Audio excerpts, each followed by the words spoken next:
Come check out my tent. Some hosts were literally making thousands of dollars a month renting teepees and safari tents. But what was even crazier was that the cost to purchase these tents was anywhere from $3,000 to $5,000. This was not the camping I thought I knew. It's like I'm not even camping. No, this was something way more luxurious and way more profitable. This was glamping, and I just knew I had to get in. But little did I know, this would eventually become a six-figure business. Today we're gonna be talking about glamping, and this is actually gonna be the first installment of my glamping series that's gonna be going live this month. So, what is glamping? Put simply, it stands for glamorous camping. Glamping. And really what this means is it's an elevated camping experience, right? Camping is a tradition that's been around since like forever. And really it's a fun experience, but it's not necessarily for everybody, right? Not everybody wants to, sleep in very cold temperatures or in very hot temperatures or in the same vicinity as mosquitoes all night. So glamping really caters to people that are looking for that elevated camping experience. And this can really mean like a multitude of things. Instead of having your typical $50 tent, maybe you have a very thick canvas safari tent. Or instead of having your vinyl tent, you have a vinyl geodome or a Mongolian hut or an Airstream. And really as part of this glamorous camping experience, you're offering certain amenities that you typically wouldn't get out in the wild. For my glam sites out in Arizona, I offer things like memory foam mattresses that are really nice and plush, like super thick down comforters to keep you warm when it's 10 degrees outside, a mini fridge, solar panels and batteries to charge your precious phones, and things like 2-burner camper stoves that run on propane so that you can cook a quick meal like eggs or boil water for our French press with coffee that we provide to our guests. Now, of course, these are very simple amenities, but when it's 5 degrees outside and you're inside of one of my safari tents that has a cast iron wood stove that's rated for a 1,500 square foot house, you would be very thankful for that very simple amenity. Now I want to talk about how I got into glamping. I was just at the beginning of my short-term rental journey, and I remember I would always look at other people's like vacation rentals and just be like super inspired by them and super jealous by them and everything in between. And I just remember looking at Airbnb and saying like, man, this person's house is so cool, or this person's apartment is so cool. One day I'm gonna have listings that are so cool. And I was looking at LA and I kind of zoomed out on accident and saw like a teepee in Joshua Tree. And I was like, what? You can rent a teepee on Airbnb? So I clicked into it and their calendar was completely booked out. And I remember just running the calculations and I was like, $200 a night times 25 nights a month, that's $5,000. And I was like, no, there is no way this person is making $5,000 a month. That's $60,000 a year. Then I started looking at other listings like Airstreams and safari tents and even a spaceship. And these hosts were making anywhere from $40,000 to $65,000 a year. And I was so angry at this because I wasn't making $40,000 to $65,000 a year. And I remember texting one of my business partners and saying something like, dude, let's put a tent in the middle of the desert. This text right here is how my glamping business came to fruition. So we put a tent in the middle of the desert, and I remember us thinking like, man, if we can make like anywhere from $500 to $1,000 on this $3,000 tent, we'll be happy boys. But what we didn't expect is that we would be fully booked for the next 3 months, grossing $5,500 a month. Actually, let me run that calculation and I'll tell you exactly how much we made. Yeah, so about $5,000, $4,950, somewhere around there, about $5,000 a month is what we were making when we first launched our very first tent. And I remember us being so blown away by this because it crushed every other form of real estate that we dabbled in. We did the rental arbitrage thing. I was doing house hacking. We bought a condo in Austin, Texas. And yeah, as we started to realize the potential of this business, we started expanding as quickly as we could. Now, with that said, you can't just go out and make a large amount of money without putting work into it, right? We had to figure out how to manage our campsite. Who was gonna manage our glam site? Who was gonna clean our listings? Who was gonna replenish our firewood, our propane, our coffee, and everything in between? There were a lot of logistics to work out, but we were willing to do that because this was a relatively cheap experiment. The tent was $3,000, and I think our all-in cost was about $10,000. Fast forward to today and we have a couple of safari tents. We have a Mongolian hut, we have a vintage Airstream, and a tiny A-frame, and they all perform spectacularly. I want to get into why glamping is one of my favorite forms of real estate for someone that's either looking to diversify their portfolio or for someone looking to get into real estate but doesn't necessarily have a big down payment to put on a house. So first and foremost, one of my favorite things about glamping is how approachable it is for a newbie investor looking to get into real estate from a cost standpoint. Now remember, I said the original investment for my tent was about $3,000. $10,000, and roughly speaking, we were $10,000 all in. But for the most part, I think if you wanted to replicate that model yourself, you would spend anywhere from $10,000 to $20,000. Roughly speaking, in my program, I laid out at about $16,000 to $20,000 is what you would spend to kind of hire out all the different trades, hire out people building your decks, your bathrooms, and having a very simple glamping setup. However, if you wanted to do a lot of the work yourself and you were very smart about some of your furnishing choices and your off-grid components and everything like that, I think you could get in around $10,000 to $12,000, but it's gonna ultimately depend on how resourceful you are. I also think that it fulfills a need for housing in a lot of these key markets that would be accepting of glamping, namely national parks. Consider Gatlinburg, Tennessee, for example. I live here, I'm right outside of the Great Smoky Mountains. 12.1 million people came here in 2020. There are 3,000 Airbnbs in this town. So there's a bit of a discrepancy between the 3,000 short-term rentals in this town and the 12.1 million people that visit here, right? And this really applies across the board for a bunch of national parks. I personally think there aren't enough short-term rentals to service the amount of traffic coming into these national parks.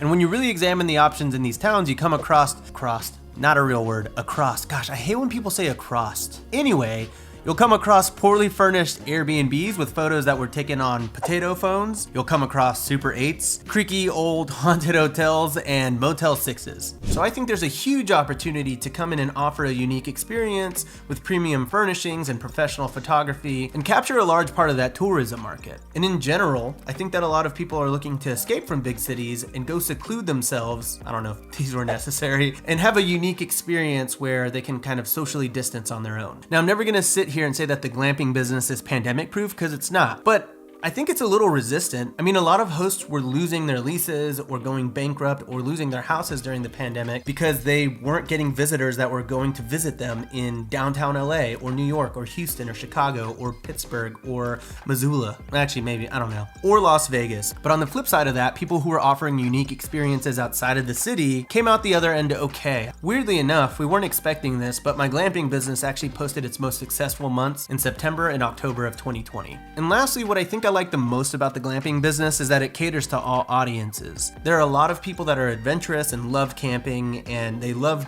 the great outdoors, and I applaud them for that. Me and my wife, however, and a lot of other people that I know, we're not fans of sleeping in 10-degree weather outside, right? So having a cast iron stove and a memory foam mattress and a mini fridge and not having to poop in the ground, I will not poop in the ground. I will bury a body in the ground, but I won't poop in the ground. So having an option like a composting toilet with like a toilet seat to me is a huge game changer that makes camping a lot more approachable to people like me and my wife who are admittedly like babies when it comes to the elements. So I know you're probably asking yourself, are people actually willing to pay for an experience where they still sleep outside and poop in a bucket when they can just go to a hotel or motel and have insulation and heating and water and cable TV? Yes. And to prove that, I'm just gonna jump into Airbnb and show you what other people are doing and maybe even calculate how much they're making. I legitimately understand why you would be skeptical about this, because I was too, but just wait. Let's take a look at what other people are doing. So I'm gonna check out a new market that I've never actually researched before, but I've heard good things. Let's do Moab, Utah. So, stays in Moab. We have 300 plus stays in the city. Let's go ahead and zoom in a little bit. Actually, let's go ahead and zoom out a little bit, okay? And then go to more filters. And when you go to more filters, you can actually go down. There's gonna be two options here. You're gonna see property type and you're gonna see unique stays. So don't click anything in the property type.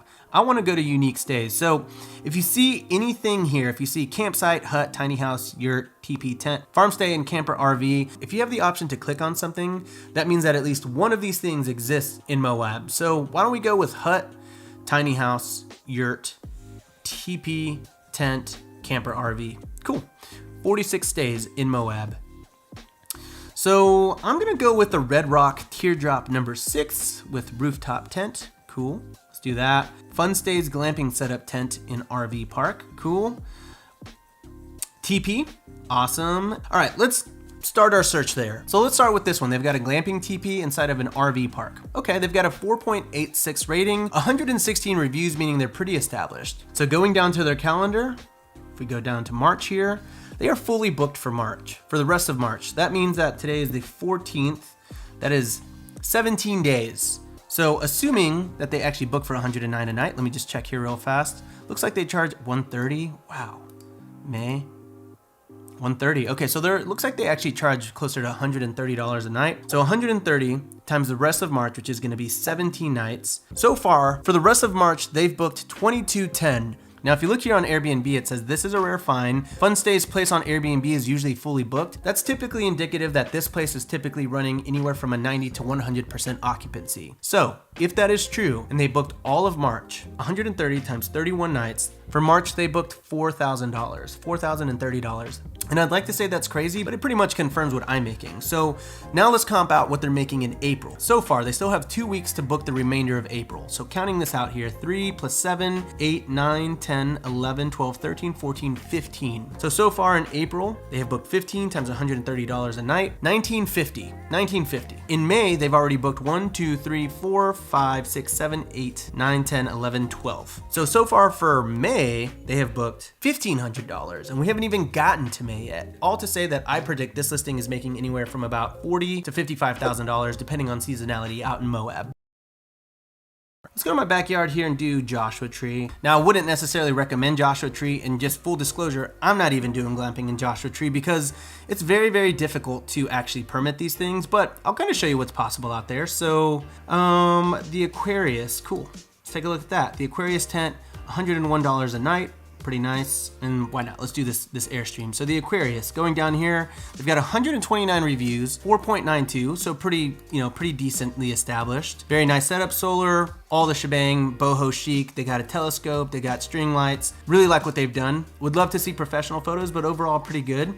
And looks like, for the most part, they are fully booked in March and April. Let's just make sure that, yep, wow, they really are. So they've got the 13th open in April, and then we've got this is a rare find, meaning they are booking about $3,000 a month. March fully booked, April $2,900. In May so far, they have booked 1, 2, 3, 4, 5, 6, 7, 8, 9, 10, 11, 12, 13, 14, 15, 16, 17, 18, 19, 20, 21. $2,100 is what this place is booked. Let's make sure that that's their actual nightly rate. Yeah, they book for $100 a night pretty consistently. They've got the this is a rare find designation on Airbnb. And again, it's a really nice place. Obviously, they put a lot of thought and care into something like this. So yeah, people are looking for this unique experience. Last one here, just to kind of round it out. Okay, we got a tiny little Airstream here, an awesome deck, a shade sail, string lights, cute professional photos. This is what I love to see. The interior, pretty much flawless. To me, this is pretty close to a 5-star experience. Goes to show that people agree. 4.91, 195 reviews.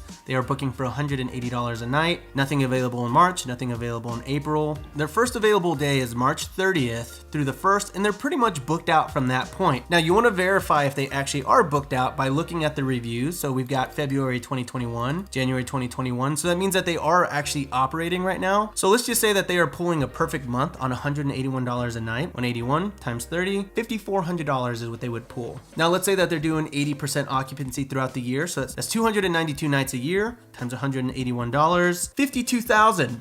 I'm angry looking at that number. $52,000 is what this tiny little Airstream, this adorable little Airstream is pulling. Now, something like this isn't super cheap. An Airstream like this could cost you like $30,000. Let's say another $10,000 for a deck and the shade sail and the furnishings and all that kind of stuff. So they're into this thing between $40,000 and $50,000, not including the actual land itself. But either way, I think that there's some wiggle room on this because the ROI on these things are just absolutely insane. Remember, long-term real estate, the returns are typically, like, a very good return in the long-term side of things is about a 10% cash-on-cash return. When you're looking at something like this, your returns on glamping can be anywhere from 50 to 200% ROI. Taking my personal safari tent, for example, I think our overall profit on our first tent, the first year after all expenses, was pretty close to about $30,000. So our ROI on our very original flagstone listing was 300%. I'm not just blowing smoke here. I'm doing it, and so are a lot of other people, and I'm happy to see other people succeed because I'm such a big fan of the space and the creativity that people bring to the platform. Now, again, I do want to reiterate, Joshua Tree is kind of a tough market